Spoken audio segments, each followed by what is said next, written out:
We are at TCT in San Francisco, and a number of papers are going to be published simultaneously from presentations made here in San Francisco, and they will either appear in JACC or JACC Interventions. The one we're talking about right now is really, the topic is the forgotten valve, and we're talking about a novel transcatheter repair system for treating severe tricuspid regurgitation. It is a late-breaking feasibility and first-in-human study here at TCT, and it's published simultaneously in JACC. And I'm with the author of the editorial comment for that, which is Professor Alec Vahanian, who is head of cardiology at Bichat Hospital in Paris, France. Your editorial comment is discussing this particular report of a whole new concept. Can you describe the approach they're taking to the forgotten valve? Yes, well, thanks. This approach is quite original. It consists by the positioning of a spacer on a guide wire, which goes from the jugular onto the apex of the right ventricle, and a spacer is positioned and inflated, and the goal is to decrease the regurgitant orifice by putting the spacer just in the middle.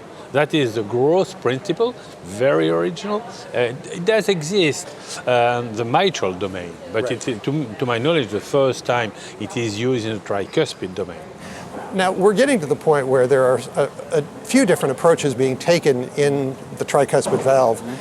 And what makes this one different? I mean, the description, obviously, but for example, what did they find when they used this? Did it actually work? Well, they showed the first finding, it is feasible.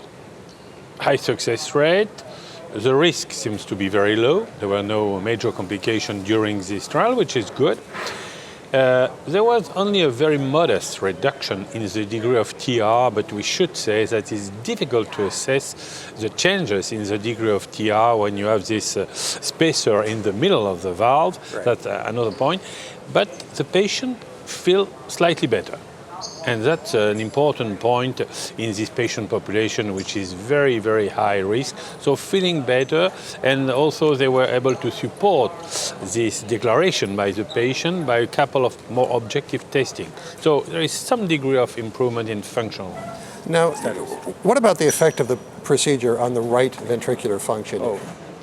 As far as I remember, it was not done, and this is quite an important point. It will have to be done. Right. What is a good way to say that? You know, echo is very difficult. MRI in this patient, I'm not 100% sure it is feasible with this device, and many of these patients do have pacemaker leads, so it will be a difficult way MRI will be difficult to use in this patient.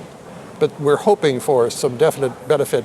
What would be the reason for the lack of much change in the regurgitation, and yet the patients did feel better? Yes, well, let's first of all say it's less than 10 patients. We need more patients. Right. We need more follow-up. Ideally, we'll need a randomized comparison, because there is always a problem in this non-randomized study that you give a better treatment, etc., and the patient feel better. Right. But what we need, I think, is probably if we are targeting this very, very high risk and inoperable patient, we could be somewhat happy to see them feeling better. But if we want to target younger patients or patients at lower risk, operable, we need more than that. That's definitely. So how to explain the relatively modest effect on TR?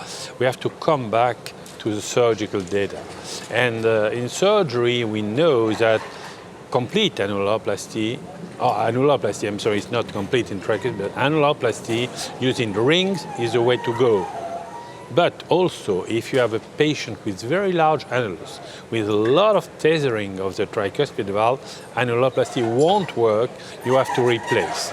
And here we are doing something, well, different from annuloplasty, and the other approach, which uses a sort of bicuspidalization of the tricuspid valve, they are not very, very good in surgery. So I'm a bit skeptical about this sort of approach for repairing the tricuspid if you want to aim at a real reduction in TR.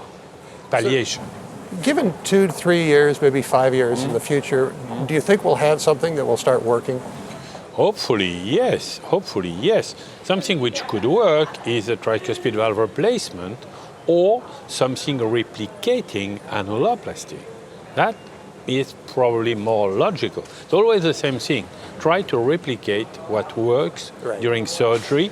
You might well be successful. Also in this domain, we should not treat patients who are already too far in their disease. If the RV is dead, if the annulus is huge, well, you can treat, but should you? That's another story. I mean, this really has been the forgotten valve, and I think we're now getting to the point where we're thinking about it a little bit more. Exactly. The first step is look at it and search, work, and evaluate correctly what you are doing. I think it's very positive, and I'm thinking that in the next few years we may have some different options. Yeah, I think we should, because if we consider moving the percutaneous mitral valve repair toward, let's say, intermediate risk in the future, we cannot offer a good service to the patient if we leave the tricuspid alone.